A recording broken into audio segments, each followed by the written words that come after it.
മോനെ.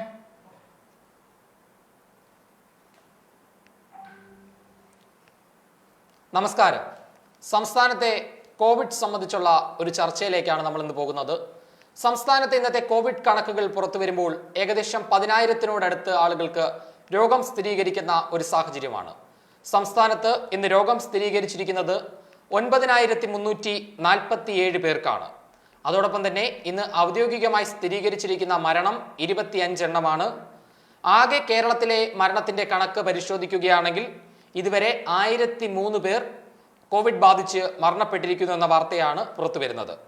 കഴിഞ്ഞ ഒരാഴ്ചയ്ക്കുള്ളിൽ, അതായത് ഒക്ടോബർ 5-ാം തീയതി മുതൽ ഒക്ടോബർ 11 ഇന്ന് വരെയുള്ള കോവിഡ് കണക്കുകൾ പരിശോധിക്കുകയാണെങ്കിൽ ഏകദേശം 60,000-ഓളം ആളുകൾക്ക് കോവിഡ് സ്ഥിരീകരിക്കുന്ന ഒരു സാഹചര്യമാണ് കേരളത്തിൽ കാണാൻ സാധിക്കുന്നത്. വിവിധ ജില്ലകളിലായി സമ്പർക്കത്തിലൂടെ നിരവധി ആളുകൾക്ക് രോഗം ബാധിക്കുന്നു. ആ കണക്കുകൾ വിശദമായി ഒന്ന് പരിശോധിക്കുകയാണെങ്കിൽ ഒക്ടോബർ 5-ാം തീയതി കേരളത്തിൽ രോഗം ബാധിച്ചിരിക്കുന്നത് 5,042 പേർക്കാണ്. ഒക്ടോബർ 6-ാം തീയതി 7,871 പേർക്കും ഒക്ടോബർ 7-ലെ കണക്ക് 10,000-ന് മുകളിലേക്ക് പോകുന്നു. 10,606 പേർക്കാണ് ഒക്ടോബർ 7-ാം തീയതി കോവിഡ് സ്ഥിരീകരിക്കുന്നത്. ഒക്ടോബർ 8-ാം തീയതി 5,445 പേർക്കും ഒക്ടോബർ 9 9,250. വീണ്ടും ഒക്ടോബർ 10-ാം തീയതിയിലേക്ക് എത്തുമ്പോൾ 10,000-ന് മുകളിലേക്ക് റിപ്പോർട്ട് ചെയ്യുന്നു. 11,755 പേർക്കാണ് ഒക്ടോബർ 10-ാം തീയതി കോവിഡ് റിപ്പോർട്ട് ചെയ്തത്. ഒക്ടോബർ 11 ഇന്ന് കേരളത്തിൽ 9,347 പേർക്ക് രോഗം സ്ഥിരീകരിക്കുന്നു. ഈ കണക്കുകളെല്ലാം തന്നെ പരിശോധിക്കുകയാണെങ്കിൽ ഏകദേശം 60,000-ഓളം ആളുകൾക്കാണ് രോഗം സ്ഥിരീകരിച്ചത് എന്ന് പറഞ്ഞു. കൃത്യമായി പറയുകയാണെങ്കിൽ 59,346 പേർ ഒരാഴ്ചയ്ക്കുള്ളിൽ രോഗം സ്ഥിരീകരിക്കുന്നു. ഇങ്ങനെ നോക്കുകയാണെങ്കിൽ 2 ആഴ്ചത്തെ കണക്കുകളൊക്കെ കേരളത്തിലെ വിശദമായി പരിശോധിക്കുകയാണെങ്കിൽ 2 ആഴ്ചയ്ക്കുള്ളിൽ ഏകദേശം 100,000-ഓളം ആളുകൾക്ക് രോഗം ബാധിക്കുന്ന ഒരു സാഹചര്യം. ശനിയാഴ്ചത്തെ കണക്ക്, ഇന്നലത്തെ കണക്കിനെ നോക്കുകയാണെങ്കിൽ ഇന്ത്യയിൽ സംസ്ഥാനങ്ങളിലെ കണക്കുകളെ കമ്പയർ ചെയ്ത് നോക്കുമ്പോൾ ഏറ്റവും അധികം ആളുകൾക്ക് രോഗം സ്ഥിരീകരിച്ചിരിക്കുന്നത് കേരളത്തിലാണ്. ഈ രീതിയിൽ കേരളത്തിലെ കണക്ക് മുന്നോട്ട് പോകുകയാണെങ്കിൽ എന്ന വിഷയമാണ് നമ്മൾ ഇന്ന് ചർച്ച ചെയ്യുന്നത്. നമ്മളോടൊപ്പം മുതിർന്ന മാധ്യമ പ്രവർത്തകനും എഴുത്തുകാരനുമായിട്ടുള്ള ഷാർലി ബെഞ്ചമിനും ചേരും. നമസ്കാരം, ചർച്ചയിലേക്ക് സ്വാഗതം. നമസ്കാരം. ഇങ്ങനെ പോകുകയാണെങ്കിൽ കേരളം എങ്ങോട്ട്? ഇതാണ് ആദ്യ ചോദ്യം. അതീവ ഗുരുതരമായ ഒരു അവസ്ഥയിലേക്കാണ് കേരളം പോകുന്നത് എന്നുള്ളതിൽ സംശയമില്ല. ഇന്നലെ തന്നെ ശനിയാഴ്ച ഇന്ത്യയിലെ തന്നെ ഏറ്റവും കൂടുതൽ കോവിഡ് രോഗികളുള്ള ഒരു സംസ്ഥാനമായി കേരളം ഇന്നലെ മാറി. ഏറെക്കുറെ ആ സ്ഥിതി തന്നെയാണ് ഇന്നും കിട്ടിയിരിക്കുന്ന റിപ്പോർട്ടുകൾ. ഇങ്ങനെ പോയാൽ ഒരു പക്ഷേ നമ്മൾ ഭയപ്പെട്ടതുപോലെ തന്നെ നവംബർ മാസം പകുതിയോടുകൂടിയൊക്കെ ഒരു 20,000 പേരിൽ ഓളമൊക്കെ കോവിഡ് രോഗികൾ ഉണ്ടായാൽ അത്ഭുതപ്പെടേണ്ട എന്നുള്ളതാണ് ഇപ്പോൾ കിട്ടുന്ന വിദഗ്ധർ പറയുന്ന ഒരു അഭിപ്രായം. എന്തുകൊണ്ട് ഇത് എന്ന് ചോദിച്ചാൽ നാം ആദ്യം പാലിച്ചിരുന്ന ജാഗ്രത, കരുതൽ, മുൻകരുതലുകൾ ഇവയൊക്കെ കുറേശ്ശെയായി നമുക്ക് കൈമോശം വന്നു തുടങ്ങി എന്ന് തന്നെ സമ്മതിക്കേണ്ടി വരും. അത് ജനങ്ങളുടെ ഇടയിലായാലും ഔദ്യോഗിക മേഖലകളിലായാലും ആരോഗ്യ പ്രവർത്തകരുടെ ഇടയിലായാലും ഒക്കെ ഇത് സംഭവിക്കുന്നുണ്ട്. ആരോഗ്യ പ്രവർത്തകരെ സംബന്ധിച്ചിടത്തോളം അവർ കഴിഞ്ഞ ഏറെക്കുറെ 8-9 മാസം അല്ലെങ്കിൽ ഒരു 10 മാസത്തോളമായി നിരന്തരം ജോലിയിൽ ഏർപ്പെട്ടിരിക്കുന്നു. അവർ ഏറെക്കുറെ തളർന്നു കഴിഞ്ഞു.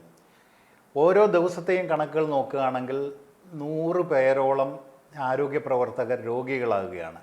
പലരും ക്വാറന്റൈനിൽ പോയി, കോണ്ടാക്റ്റുള്ള സമ്പർക്കമുള്ള പലരും കോണ്ടാക്റ്റിൽ പോകുന്നു. അതുകൊണ്ട് തന്നെ ആരോഗ്യ പ്രവർത്തകരുടെ ഒരു വലിയ അഭാവം നാം നേരിടേണ്ടി വരുന്നുണ്ട്. പിന്നെ ജനങ്ങളുടെ ജാഗ്രത കുറവ്.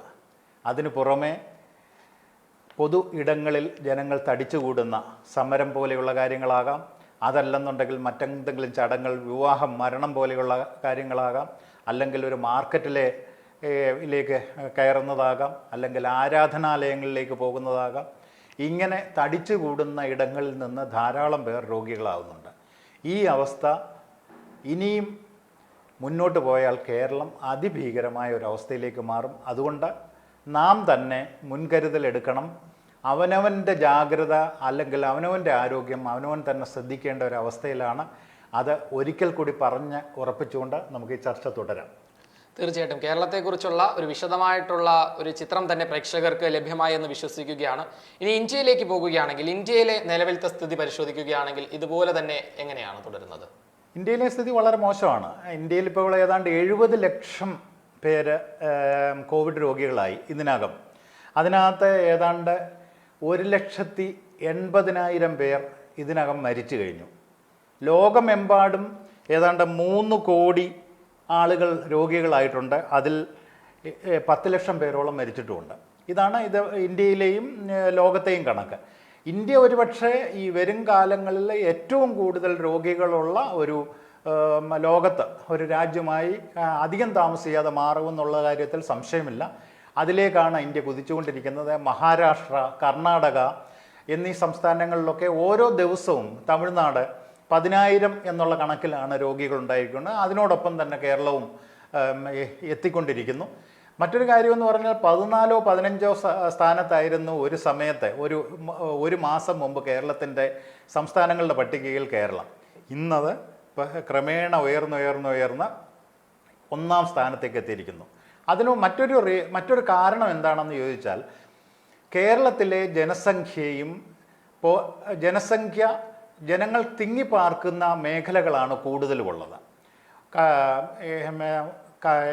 ഏത് സ്ഥലങ്ങളിൽ നോക്കിയാലും സാധാരണഗതിയിൽ UP-യിലോ മധ്യപ്രദേശിലോ ഒക്കെ പോവുകയാണെങ്കിൽ ഒരു ഗ്രാമം കഴിഞ്ഞു കഴിഞ്ഞാൽ മറ്റൊരു ഗ്രാമത്തിലേക്ക് കിലോമീറ്ററുകളുടെ ദൂരം കാണും. എന്നാൽ കേരളം ഒരു ഗ്രാമമായി അല്ലെങ്കിൽ ഒരു നഗരമായി ഒരു പട്ടണമായി ഒറ്റ ക്ലസ്റ്ററായിട്ട് മാറിയിരിക്കുന്ന ഒരവസ്ഥയുണ്ട്.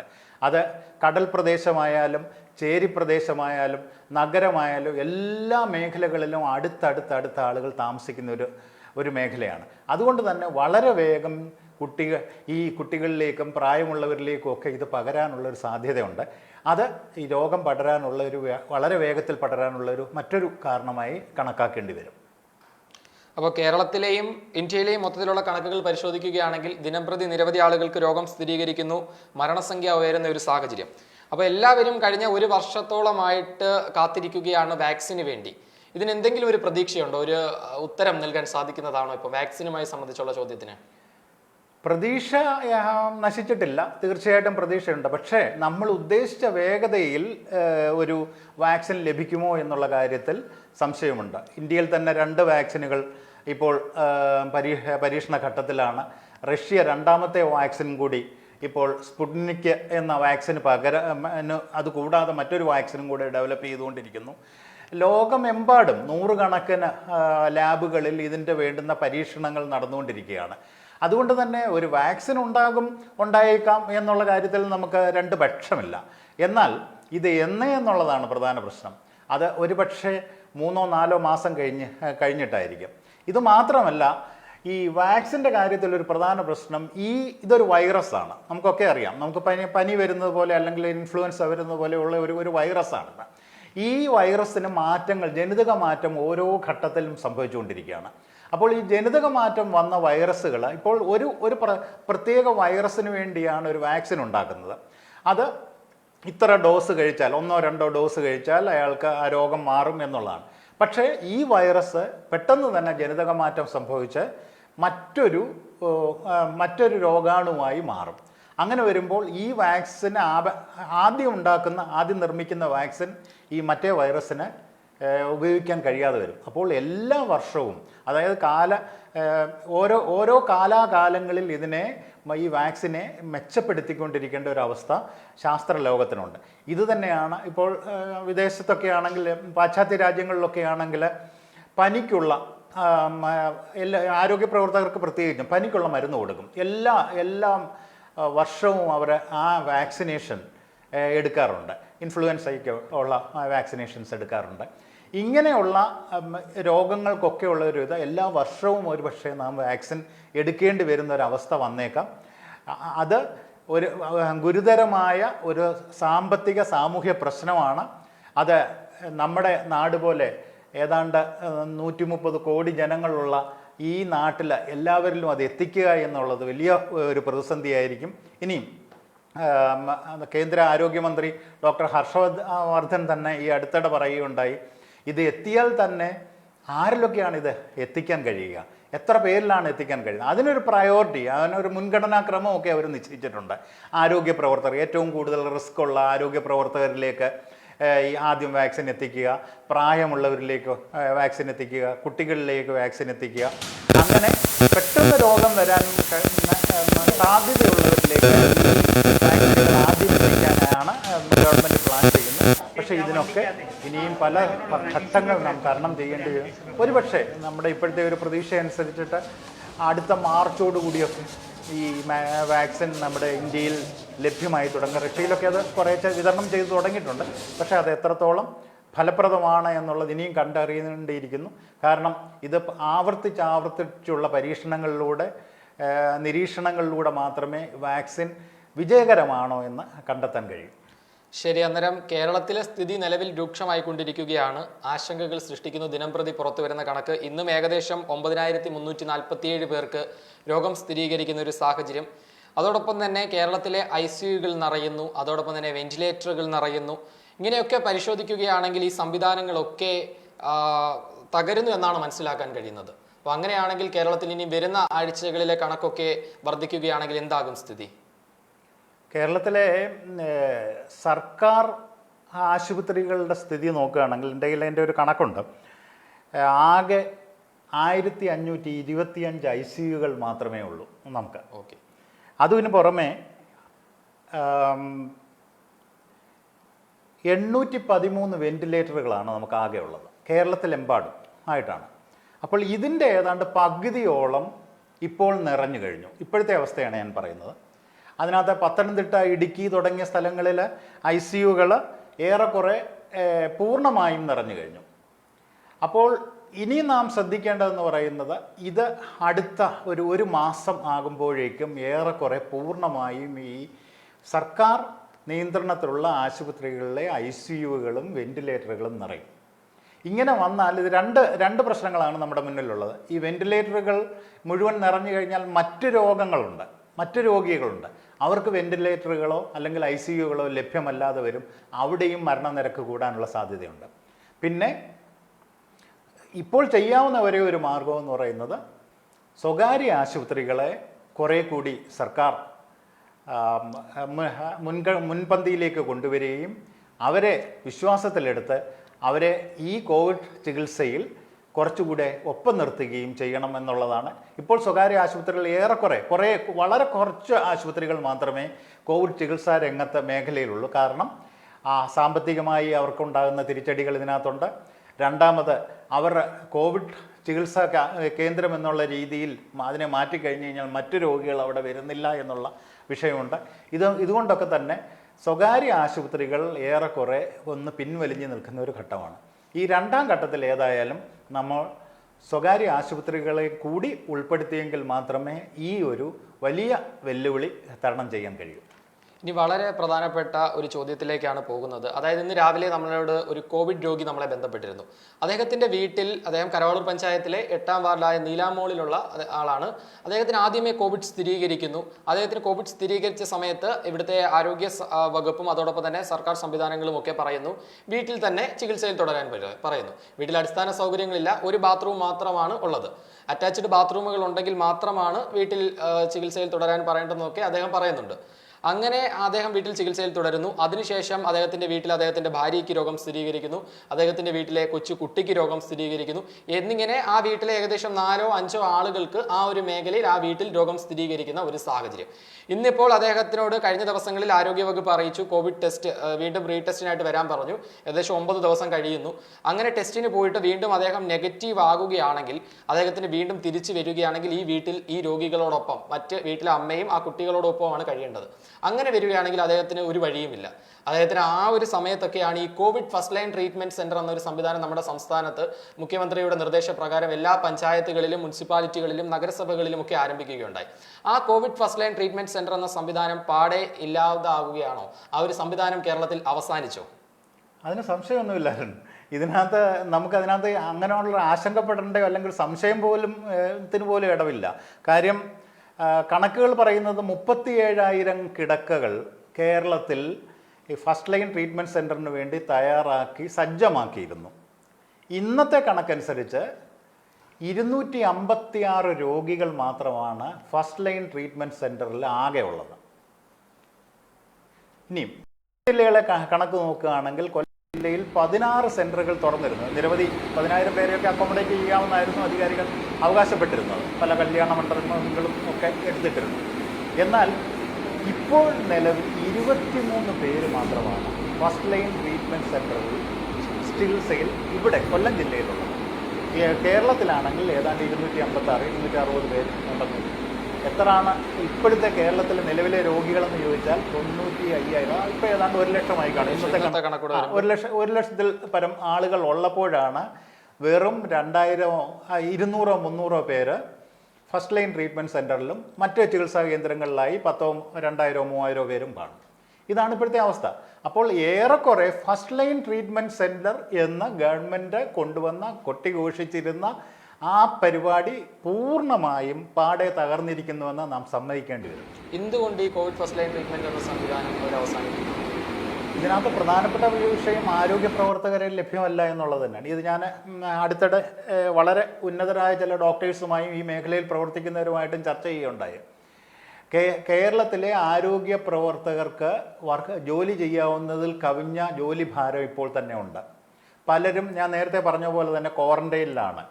എല്ലാ ദിവസവും 100ഉം 200ഉം ആരോഗ്യ പ്രവർത്തകർക്ക് രോഗം പിടിപെടുമായി സമ്പർക്കത്തിലാകുന്നവർ നിരവധി പേരായിരിക്കും. അപ്പോൾ അവരും ക്വാറന്റൈനിൽ പോകേണ്ടി വരുന്നു.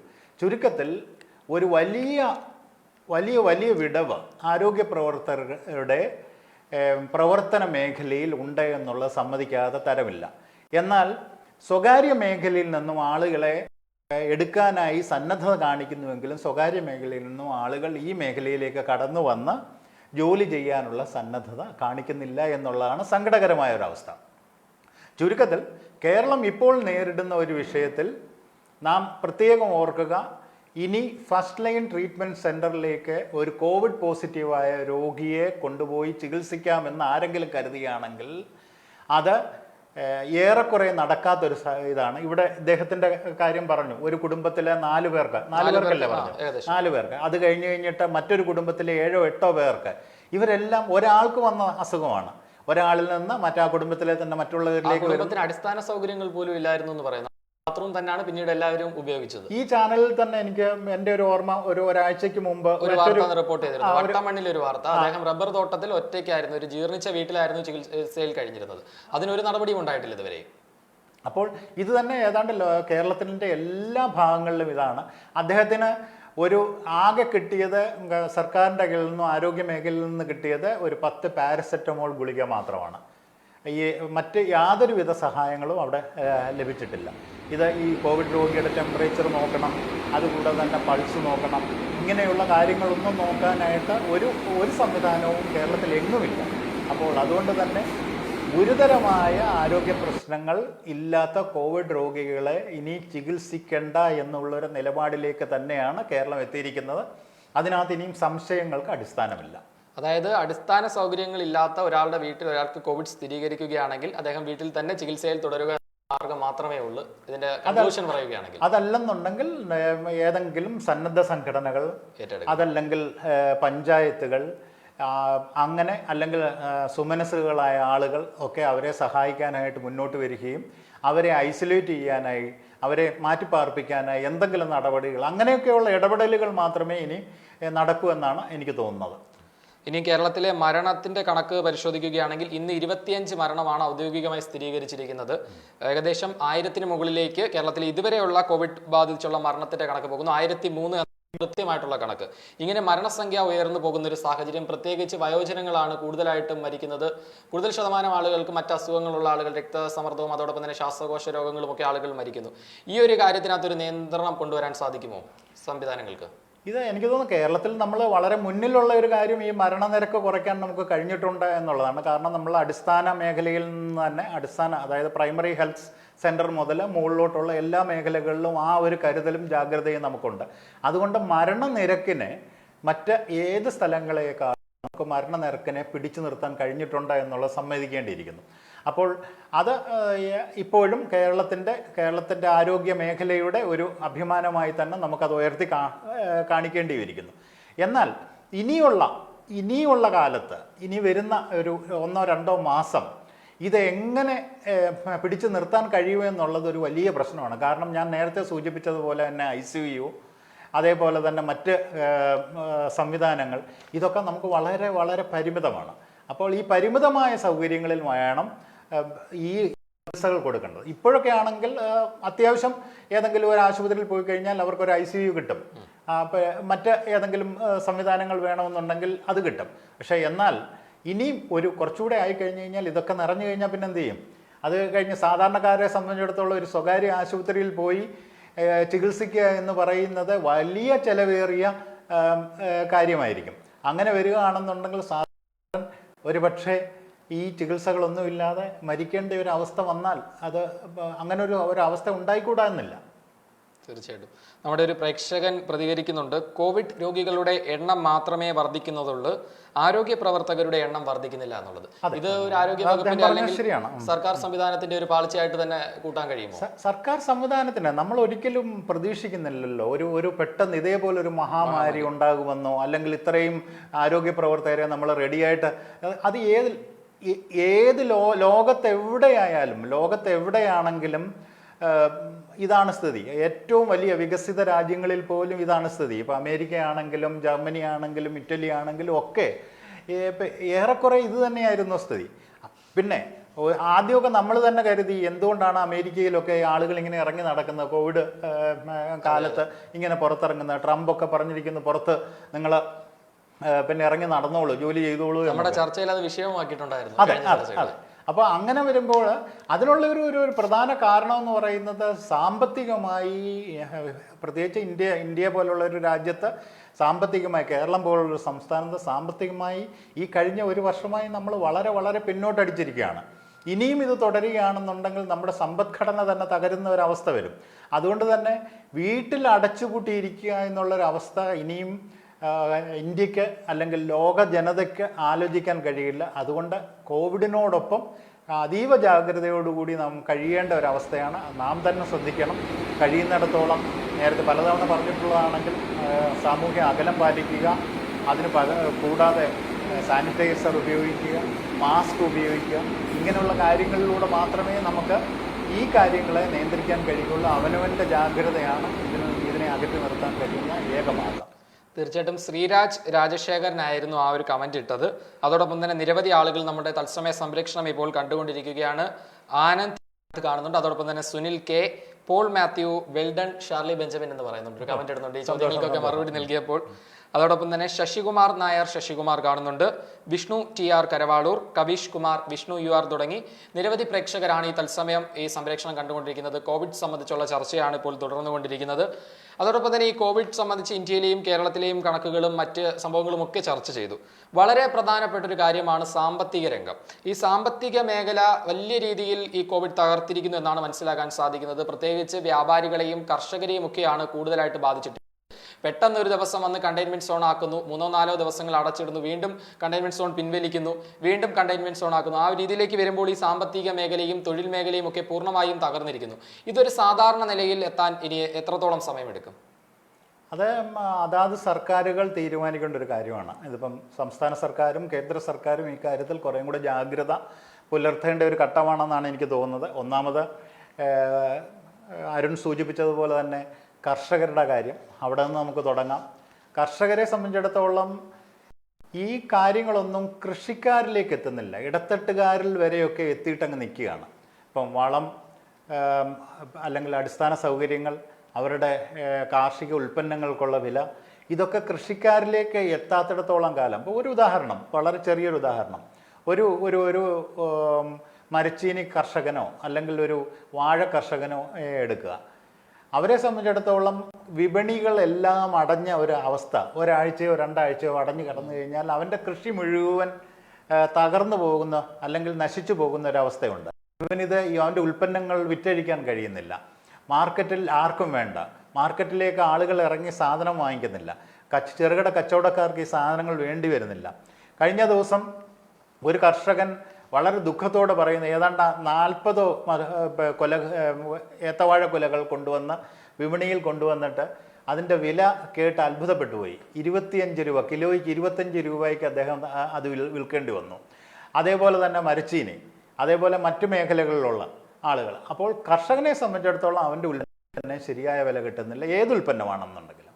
അതാണ് ഒരു പ്രധാനപ്പെട്ട പ്രശ്നം. അതുപോലെ വ്യാപാരികൾ, കഴിഞ്ഞ ദിവസം നമുക്ക് ഒരു ഉദാഹരണം, പുനലൂരിലെ നിന്ന നിൽപ്പില്ല, പിറ്റേ ഒരു അർദ്ധരാത്രിക്ക് ഒരു പ്രഖ്യാപനം കണ്ടെയ്ൻമെൻറ്റ് സോണാണെന്ന്.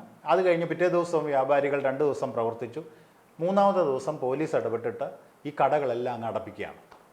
അത് രാവിലെയാണ് ഒരു അറിയിപ്പ് വരുന്നത്. രാവിലെ ഒരു അറിയിപ്പ്, തയ്യാറെടുപ്പുകളും നടത്തി പിറ്റേന്നേക്ക്. അതിപ്പോൾ ഹോട്ടൽ, ഒരു ഉദാഹരണത്തിന് ഹോട്ടലുകാരാണെന്നിരിക്കുക, അവർ പ്രത്യേകിച്ച് രാവിലത്തെ ബ്രേക്ക്ഫാസ്റ്റിനുള്ള ഇത് ഉൾപ്പെടെയുള്ള സാധനങ്ങൾ റെഡിയാക്കിയിരിക്കുമ്പോഴാണ് എല്ലാം അടച്ചുപൂട്ടാൻ പറയുന്നത്. അങ്ങനെയുള്ള ചില തീരെ മുൻകരുതലുകളില്ലാത്ത നടപടികൾ ഈ വ്യാപാരികളെയും സാധാരണക്കാരെയും, ഇതെല്ലാം ഒരു ചങ്ങലയാണ്, ഒരു ചങ്ങലയുടെ ഭാഗങ്ങളാണ്.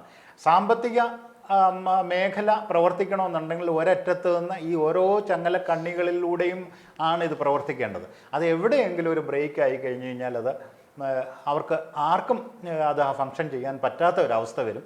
ഇത് തന്നെയാണ് ഇപ്പോൾ കേരളത്തിലെ ഒരവസ്ഥ. ഏത് നിർമ്മാണ മേഖലയായാലും മറ്റു മേഖലകളാണെങ്കിലും സാധാരണക്കാരുടെ ആൾക്കാർ വളരെ വളരെ ബുദ്ധിമുട്ടിലാണ്. അവർക്ക് നമ്മുടെ സർക്കാർ മൊറട്ടോറിയം എന്നൊക്കെ പറയുന്നുണ്ടെങ്കിലും ഇത് ഏതായാലും ഈ പലിശയും ഉൾപ്പെടെയുള്ള പണം തിരിച്ചടച്ചേലേ വെക്കൂ ബാങ്കുകളില്ല. അതല്ലാതെ അത് തിരിച്ച് അടയ്ക്കാതിരിക്കുന്ന ഒരു സംവിധാനമല്ല ഇപ്പോഴുള്ളത്. അപ്പോൾ ഇത് സാമൂഹ്യമായ ചില സാമ്പത്തിക പാക്കേജുകൾ പ്രത്യേകിച്ചും കർഷകർക്കും ചെറുകിട തൊഴിലാളികൾക്കും തൊഴിൽ മേഖലയ്ക്കുമൊക്കെ കുറച്ച് കൂടി മെച്ചപ്പെട്ട സാമ്പത്തിക പാക്കേജുകൾ ഉണ്ടാകണം. അതുകൊണ്ട് മാത്രമേ ഇത് ഈ നമ്മുടെ സാമ്പത്തികമായ ഈ മാന്ദ്യത്തെ മറികടക്കാൻ കഴിയുമെന്നുള്ളതാണ് ഞാൻ വിശ്വസിക്കുന്നത്. തീർച്ചയായിട്ടും. എന്നിട്ട് നമ്മുടെ ചർച്ച അവസാനിക്കാൻ സമയമായെന്ന് തോന്നുന്നു. കോവിഡ് കേരളത്തിലെ കണക്കുകൾ പരിശോധിച്ചു, അതോടൊപ്പം തന്നെ ഇന്ത്യയിലെ മൊത്തത്തിലുള്ള ഒരു ചിത്രം പ്രേക്ഷകരിലേക്ക് എത്തിച്ചു. സാമ്പത്തിക രംഗം ഉൾപ്പെടെയുള്ള എല്ലാ കണക്കുകളും പ്രേക്ഷകരിലേക്ക് എത്തിക്കാൻ കഴിഞ്ഞു എന്നാണ് വിശ്വസിക്കുന്നത്. ഇനി നമ്മൾ ഇന്ന് സംസ്ഥാനത്തെ വിവിധ ജില്ലകളിലെ കണക്ക് വളരെ പെട്ടെന്ന് ഓടിച്ച് പരിശോധിക്കുകയാണ്. തിരുവനന്തപുരം ജില്ലയിൽ ഇന്ന് രോഗം സ്ഥിരീകരിച്ചിരിക്കുന്നത് 797 പേർക്കാണ്. അതോടൊപ്പം തന്നെ കൊല്ലം ജില്ലയിൽ 712 പേർക്കും, പാലക്കാട് ജില്ലയിൽ 640, എറണാകുളം ജില്ലയിലെ കണക്ക് 200-ന് മുകളിലേക്ക് പോയിരിക്കുന്നു. 1228 പേർക്കാണ് രോഗം സ്ഥിരീകരിക്കുന്നത്. ആലപ്പുഴ ജില്ലയിൽ 619 പേർക്കും, വയനാട് ജില്ലയിൽ 148, കാസർഗോഡ് ജില്ലയിൽ 413, അതോടൊപ്പം തന്നെ കണ്ണൂർ ജില്ലയിൽ 413, കോഴിക്കോട് ജില്ലയിൽ 1219, പത്തനംതിട്ട 378, തൃശൂർ ജില്ലയിൽ 960 പേർക്കും, മലപ്പുറം ജില്ലയിൽ 1451 പേർക്കും, കോട്ടയം ജില്ലയിൽ 417, ഏറ്റവും ഒടുവിൽ ഇടുക്കി ജില്ലയിൽ 123 പേർക്കുമാണ് ഇന്ന് രോഗം സ്ഥിരീകരിച്ചിരിക്കുന്നത്. വിവിധ ജില്ലകളിലും സമ്പർക്കത്തിലൂടെയാണ് നിരവധി ആളുകൾക്ക് രോഗം സ്ഥിരീകരിച്ചിരിക്കുന്നത്. ഇന്നത്തെ രോഗമുക്തി കണക്ക് പരിശോധിക്കുകയാണെങ്കിൽ 8924 പേർക്കാണ് രോഗമുക്തി നേടിയിരിക്കുന്നത്. അതോടൊപ്പം തന്നെ സമ്പർക്കത്തിലൂടെ രോഗം സ്ഥിരീകരിച്ചിരിക്കുന്നത് 8216 പേർക്ക്. ഔദ്യോഗികമായി മരണം സ്ഥിരീകരിച്ചിരിക്കുന്നത് 25. ഇന്ന് രോഗം 9347 പേർക്ക് സ്ഥിരീകരിക്കുന്നു.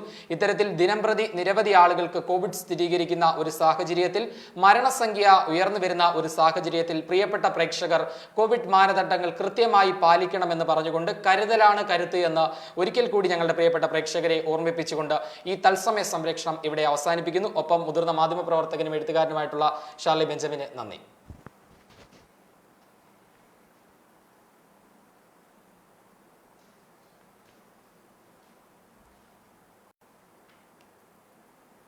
അഞ്ചലിന്റെ മുഞ്ചിന് പത്തരമാറ്റ് Saint Jewellers Anchal. Saint Jewellers അവതരിപ്പിക്കുന്ന പുത്തൻ പുതിയ ബ്രൈഡൽ കളക്ഷനുകൾ, വിവാഹ കളക്ഷനുകൾക്ക് പ്രത്യേക ഓഫറുകളും ഡിസ്കൗണ്ടുകളും ഒരുക്കി പുതിയ സ്വപ്നങ്ങൾ, പുത്തൻ പുതിയ ഡിസൈനുകൾ. Kerala, Calcutta, Chettinad, Nagas, temple collection, Singapore, Turkish മോഡലുകളുടെ വിപുലമായ കളക്ഷൻ. വിവാഹ പർച്ചേസുകൾ കേരള മോഡൽ ആഭരണങ്ങൾക്ക് ഉൽപാദന വില മാത്രം നൽകി സ്വന്തമാക്കാവുന്നതാണ്. Saint jewellers golden diamonds, college junction, Anchal.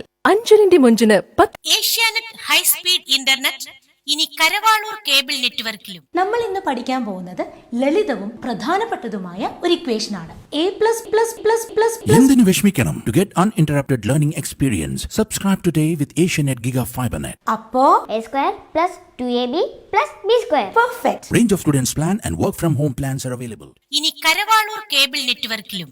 കൂടുതൽ വിവരങ്ങൾക്ക് കരവാളൂർ ഏഷ്യാനെറ്റ് കേബിൾ നെറ്റ്വർക്കുമായി ബന്ധപ്പെടുക. ഈ കോവിഡ് കാലത്തും നിങ്ങളുടെ ബിസിനസിന് ആവശ്യമായ മീഡിയ ഗ്രാഫിക് ഡിസൈനിംഗ് ഏറ്റവും വേഗത്തിൽ കൃത്യതയോടെ. Focus the advertising media. Logos, video പരസ്യങ്ങൾ, ഗ്രാഫിക് വർക്കുകൾ, motion posters, digital visiting card, web designing, printing എന്തുമാകട്ടെ, ഇന്റർനെറ്റ് സാധ്യതകളിലൂടെ നിങ്ങളുടെ വിരൽത്തുമ്പിൽ. പതിറ്റാണ്ടുകളുടെ പരിചയ സമ്പന്നതയുള്ള ഞങ്ങളുടെ ഡിസൈനർമാർ. നിങ്ങളുടെ വീടുകളിൽ ഇരുന്ന് പ്രിവ്യൂ കാണാനും കൈപ്പറ്റാനുമുള്ള സൗകര്യം. കൃത്യതയോടെ കുറഞ്ഞ ചെലവിൽ നിങ്ങളുടെ ഇഷ്ടാനുസരണം ക്വാളിറ്റി ഔട്ട്പുട്ടുകൾ. ഞങ്ങളുടെ വെബ്സൈറ്റ്, ഫേസ്ബുക്ക് പേജ് മുഖേന നിങ്ങൾക്ക് ഞങ്ങളെ ബന്ധപ്പെടാവുന്നതാണ്. ഞങ്ങളിൽ വിശ്വാസം അർപ്പിക്കൂ, സുരക്ഷിതരായിരിക്കൂ. Focus the advertising media. Phone 9495470606 www.focusangel.com. ഈ കോവിഡ്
ശാന്തി തേടിയുള്ള യാത്ര എപ്പോഴും ഉയരങ്ങളിലേക്കാണ്. മഹാമുനിമാർ മുതൽ താപസർ വരെ കാടിന്റെ ശാന്തി മന്ത്രം തൊട്ടറിഞ്ഞവരാണ്. ഇവിടെ ഇതാ വാഗമണ്ണിൽ അത്യപൂർവമായ ഒരു വനമേഖല. അതാണ് നാടുനോക്കി മല.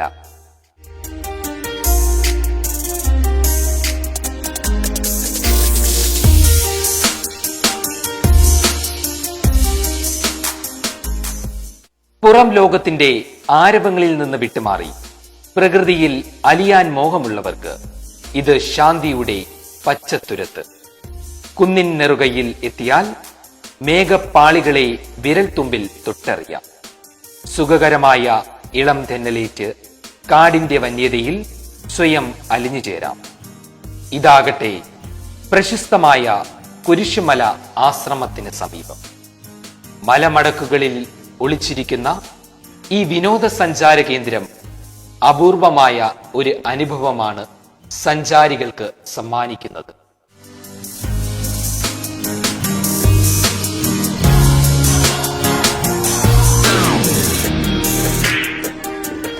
വാഗമണിൽ നിന്നും നാടുനോക്കി മലയിലേക്കുള്ള വഴിയിൽ ഏകദേശം 3 കിലോമീറ്റർ വന്ന ടാബോർ ഹിൽസ് റിസോർട്ടിലെത്താം.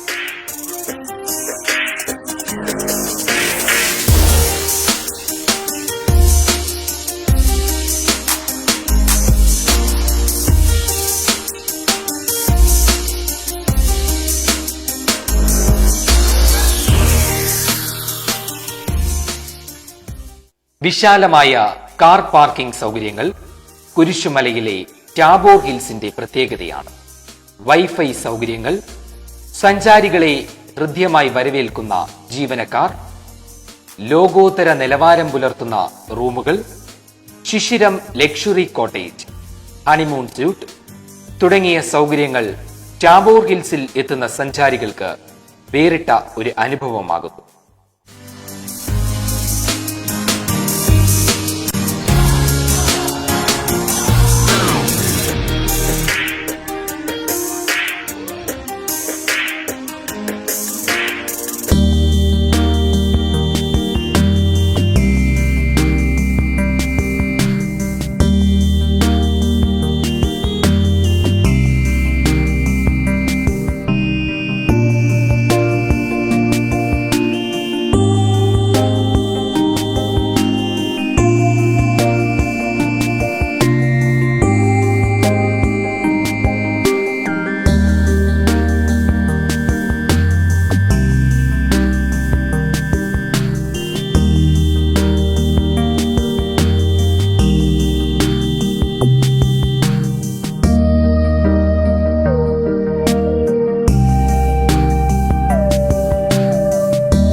മൂടൽമഞ്ഞിന്റെ തണുപ്പിൽ പ്രകൃതിയുടെ മടിയിൽ സഞ്ചാരിക്ക് മതിയാകുവോളം വിശ്രമിക്കാൻ ഇവിടെ ഇടമുണ്ട്.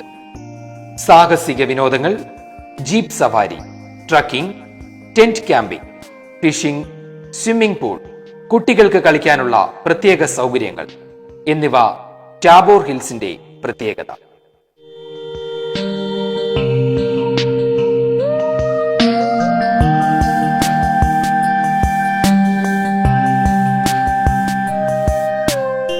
നാടുനോക്കി മല കടന്നു വന്നാൽ മലമടക്കുകളിൽ ഒളിഞ്ഞിരിക്കുന്നത് അധികമാരും എത്തിപ്പെടാത്ത ഓഫ് റോഡ് ഡ്രൈവിന്റെ ത്രസിപ്പിക്കുന്ന മറ്റൊരു ലോകമാണ്.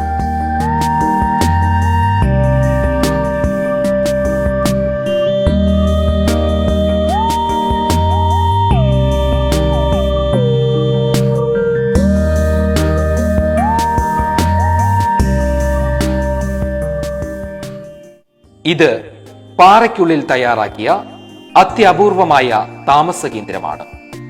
എല്ലാ ആധുനിക സൗകര്യങ്ങളും ഇതിനുള്ളിൽ ഒരുക്കിയിട്ടുണ്ട്.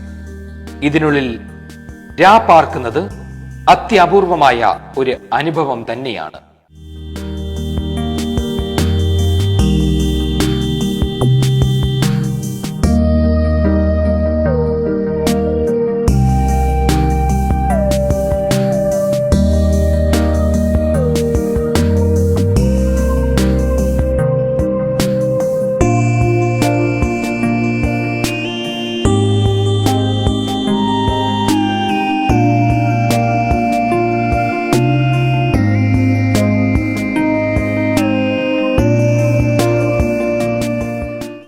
കാൻഡിൽ ലൈറ്റ് ഡിന്നറും ക്യാമ്പ് ഫയറും, സംഗീത സാന്ദ്രമായ നിശാ പാർട്ടികളും ബാർബിക്യൂവും ടാബോർ ഹിൽസിന് സ്വന്തം.